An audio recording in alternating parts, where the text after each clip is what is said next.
સ્ત્રી હોય કે પુરુષ, આ કામ કર્યા પછી જરૂર સ્નાન કરવું જોઈએ. જાણો કયા છે તે કામ.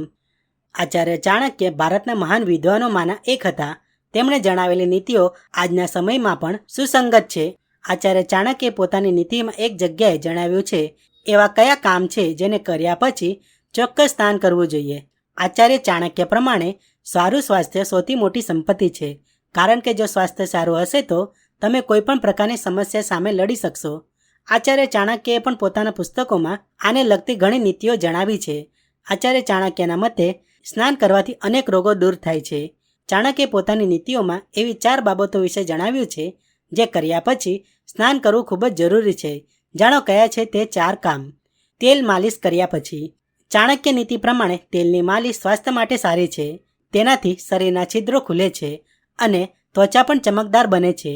તેલ માલિશ કરવાથી ઘણા શારીરિક ફાયદા પણ થાય છે. તેલ માલિશ કર્યા પછી તરત જ સ્નાન કરવું જોઈએ, નહીતર તે સ્વાસ્થ્ય પર ખરાબ અસર કરી શકે છે.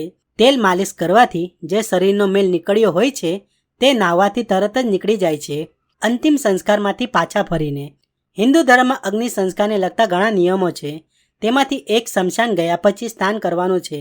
આ એટલા માટે કરવામાં આવે છે કે કારણ કે શબને બાળ્યા પછી ઘણા પ્રકારના હાનિકારક કીટાણુઓ આપણા વાળ અને કપડામાં ચોંટી જાય છે. જો તેને સાફ ન કરવામાં આવે તો સ્વાસ્થ્ય ખરાબ થઈ શકે છે.